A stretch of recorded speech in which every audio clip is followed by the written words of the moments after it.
Kalau bahasa kita gini, kalau mau jualan, lu jangan bawa-bawa nama Abdullah bin Umar deh. Kenapa? Orang tuh bakal beli itu bukan gara-gara beli di Abdullah, tapi gara-gara beli di anaknya Umar. Termasuk juga kalau zaman sekarang, orang kenapa mau ngasih modal dia? Ya gara-gara ada presiden. Coba kalau dia bukan anak presiden, jualan martabak ya mana? Mana ada yang mau ngasih modal? 5 miliar. 5 miliar pula gede banget.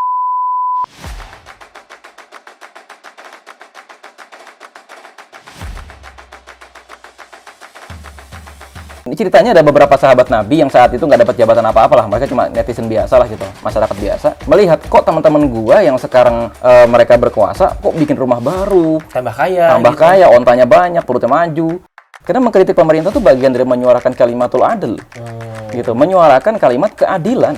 Ketika misalnya gini, Khalifah Umar ngurusin gubernur ke berbagai daerah, dan di berbagai daerah itu karena mereka baru transisi kan, dari pemerintahan Persia atau Romawi ke pemerintahan Islam, ya banyak yang demo lah, banyak. Dan itu Umar mengatakan ya nggak boleh, jangan melakukan pemukulan gitu loh, diamanin aja. Maksudnya jangan sampai nanti ada perempuan keinjek-injek, jangan sampai ada anak-anak ikut, atau jangan sampai mereka kehausan, kelaparan gitu.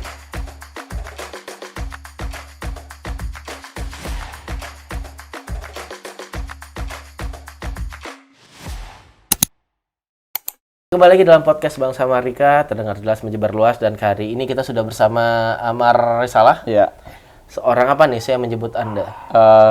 seorang anak yang baik, seorang anak bangsa yang baik, taat pajak. Oh, masih bayar pajak? Masih, kemarin gua bayar pajak royalti kan nyesek banget 15%, gila. 15% dari Patungan total. buat beli Rubicon, parah banget. Jadi Amar ini dia penulis buku, banyak kan buku Islam ya? Buku Islam. Buku Islam. Terus tapi duit pajaknya dipakai buat ini ya? Rubicon kacau. Buat Rubicon. Buat pacaran, anak pejabat, kurang ajar emang. Iya, buat mukulin ini anak orang juga ya. Dan di sini sesuai dengan temanya, kita lagi dalam suasana Ramadan, kita tentunya ya akan membahas bagaimana gerakan itu, tapi lebih spesifik dalam sebuah apa ya namanya, skup Islam gitu ya. Iya. Nah, nih, gue langsung ke pertanyaan nih. Kan ada yang bilang tuh ketika kita berhadapan dengan penguasa gitu, kita harus mendengarkan apa kata penguasa. Samina wa ta'na nih, kami dengar, kami taat. Apa benar di Islam kayak gitu? Ketika ada penguasa melakukan sesuatu, even itu hal yang merugikan rakyat banyak, tetap harus dengar dan taat.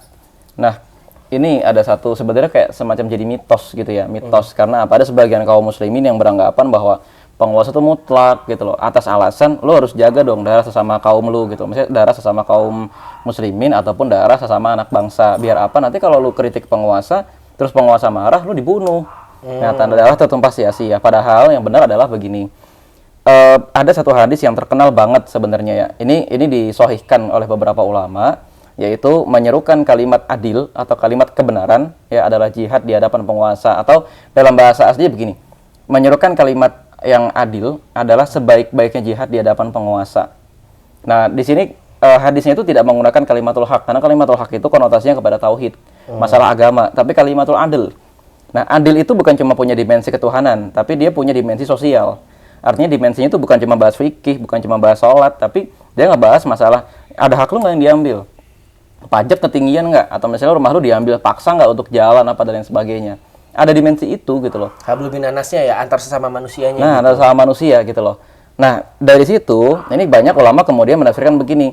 Kalau begitu nanti tergantung caranya, itu yang pertama. Dan yang kedua tergantung motifnya. Meskipun menerapkannya juga harus hati-hati ya. Jangan sampai konyol. Misalnya kena hoax, atau misalnya dimanfaatin sama tokoh politik hanya untuk kepentingan pribadinya. Itu juga nggak bagus. Yang kalau bahasa kerennya politisasi agama gitu ya.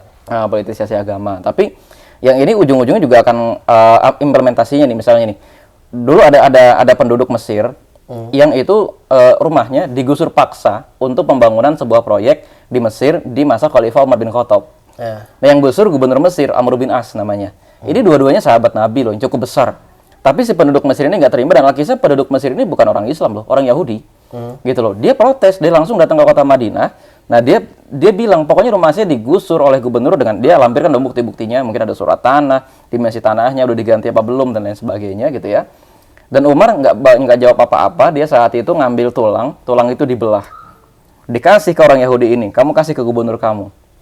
Nah, orang Yahudi ini berpikir nih orang berolok-olok apa gimana sih gitu loh. Gue jauh-jauh di sini kerjain doang. Iya, dikasihnya apa tulang busuk gitu kan. Ternyata begitu tulang itu dia kasih, ya dia audiensi lagi kan saat itu ke gubernurnya. Oh, dia ada audiensi zaman itu? Udah ada audiensi, dan itu gampang saat itu karena Umar itu melarang gubernurnya masang pintu tertutup. Umar itu nggak membolehkan gubernurnya punya pintu. Pintu terus dipagerin ya? Dipagerin lagi pintu. Kayak Pemda sini ya? Ada satpam. Itu kan. Terus saat itu gubernurnya pucet ketika ngelihat si tulang terbelah. Kenapa? Dia tahu bahwa Umar tidak segan-segan akan menghukum saya kalau saya berbuat zalim kepada masyarakat. Akhirnya tanah dia dan rumah dia dikembalikan lagi. Gitu loh. Iya, berarti di situ dalam Islam sendiri membuka bagaimana kemudian seseorang itu bisa memperjuangkan haknya dia. Nah, justru itu kenapa Islam datang gitu loh. Lah dulu kan di kota Mekah itu sebelum Islam datang, ya pembesar itu mutlak, bahkan mereka memperbudak gitu loh. Dan ketika Islam datang gitu kan, tidak boleh lagi ada penambahan-penambahan budak. Budak yang sudah ada dibebaskan. Makanya dalam Islam itu dikit-dikit ya kalau ada pelanggaran terhadap syariat, misalnya berzina atau apa segala macam itu, ya salah satu alternatif pembebasannya atau alternatif pengampunan dosanya, lu bebasin budak. Iya. Gitu loh. Ya kayak gue pernah denger ya, kayak misalkan kita nggak bisa bayar puasa, akhirnya kasih makan Kasih makan orang miskin Iya. gitu kan. Coba deh bayangin, ada lu nggak bisa puasa, tapi bayarnya itu bukan gimana-gimana, bukan lu ke masjid, bukan kemana gitu, tapi lu udah langsung aja ke orang miskin, lu cari orang miskin random sekitar lu, kasih makan dia gitu loh. Gitu Iya, caranya. iya. Oke, jadi di situ tadi ke pertanyaan tadi bagaimana kemudian Islam itu justru memberikan ruang sebebas-bebasnya untuk orang itu memperjuangkan haknya ya. Iya, betul. Dan sejak awal Islam datang, ada salah satu ayat-ayat pertama yang turun di dalam Islam itu yang sering diucapkan sama khatib Jumat tapi nggak didengerin karena pada tidur. Jadi innallaha ya'muru bil adli wal ihsan wa ita'il qurba wa yanha 'anil fahsya'i wal munkari wal bagh. Itu An-Nahl ayat 90. Jadi Islam itu innallaha ya, Allah itu sesungguhnya memerintahkan kamu kepada adil atau memerintahkan kamu kepada keadilan. Nah, konsep keadilan di sini adalah kasih hak orang yang tertindas, suarakan hak orang yang tertindas itu, bantu mereka sampai dapat haknya atau advokasi gitu loh. Atau kalau nggak bisa lo jadi pemimpin, jangan ngambil hak orang gitu loh. Atau seenggak-enggaknya minimal ajarin orang-orang untuk di masa depan agar mereka nggak ngambil hak orang. Itu di sholat Jumat loh. Gitu loh. Setiap kali sholat Jumat, seminggu sekali. Sumpah gue gak dengerin. Nggak dengerin kan, tidur juga. Gitu. Iya, berarti di situ lebih menekankan bagaimana upaya pemenuhan keadilan daripada kepatuhan gitu. Iya. Jadi kenapa sih Patuh orang hanya sama Tuhan, bukan nama. Nah, kenapa ayat pertama itu turun Iqra bismi rabbikal ladzi khalaq. Ayat itu tidak membuat orang tuh patuh gara-gara nih sudah ada Tuhan, tapi coba lu belajar deh dalam semesta ini gitu loh. Ya, belajar patokan keadilan tuh gimana sih gitu loh. Mengapa yang ini bisa nggak adil, yang itu bisa nggak adil? Lu bukan dipaksa Al-Qur'an tulis begini ya berarti udah begitu, enggak, tapi lu dipaksa belajar dulu gitu loh. Biar timbul perasaan ainul yakin. Nah, ainul yakin itu bukan perasaan oh ini di Al-Qur'an ada, nggak gitu. Tapi oh iya memang oke di Al-Qur'an ada, tapi dalam pengalaman empirik gue di dunia nyata, memang kalau gue begitu tuh nggak adil buat gue gitu loh. Maka Islam tuh jadinya bener gitu loh. Ya, maksudnya bagaimana Islam itu sebagai apa sih namanya sebuah alat pembebasan ya bahasanya. Betul. Di sini gue lihat ada ini nih, Hasyim Asy'ari Ya, nih. Kiai Haji Hasyim Asy'ari. Koreksi gue kalau gue salah ya, di tahun-tahun 1920-an atau 1910-an di situ Kiai Asy'ari dengan beberapa orang NU tuh memberikan fatwa jihad ya untuk kemudian merebut kemerdekaan gitu. Jadi kayak justru kalau kata Marx di Eropa pada saat itu kan agama itu sebagai candu, tapi di beberapa negara-negara lain misalnya kayak di Indonesia atau di apa sih namanya Amerika Selatan ya, pastor-pastornya justru menyerukan kemerdekaan itu melalui platform agama gitu. Nah, lu lihatnya gimana sih kemudian, atau lu ada cerita-cerita gitu di zaman Nabi atau di zaman-zaman pertengahan, di zaman Khalifahan, bagaimana Islam itu dijadikan alat pembebasan gitu? Jadi memang gini ya, nature agama-agama samawi atau pada dasarnya nature agama manapun itu ingin membebaskan pemeluknya dari penindasan. Maka biasanya sebuah agama baru nih, agama apapun itu agama random, yang di luar sana tuh ada agama nyembah batu, nyembah apa. Biasanya itu muncul gara-gara didasari perasaan menderita dan mereka ingin membebaskan diri mereka dari penderitaan itu sehingga bikin konsep agama. Nah, dalam hal ini Islam kan bukan produk budaya. Tapi Islam juga mengandung pengertian itu bahwa Islam itu diturunkan untuk membebaskan kalian semua dari perbudakan, dari penindasan, atau membebaskan kalian semua dari kebodohan yang menyebabkan peradaban itu hancur, gitu loh. Nah, di titik ini, gitu ya, ada nggak dalam Islam misalnya kisah pembebasan kayak gitu tuh? Oke, kita analisis pelan-pelan gitu ya. Dulu ketika Rasulullah tuh datang ke kota Madinah, apa yang terjadi? Nah, saat itu ini nggak bermaksud antisemit ya, tapi ini cerita sejarah, gitu ya. Kita nggak usah sikapi ini sebagai antisemit.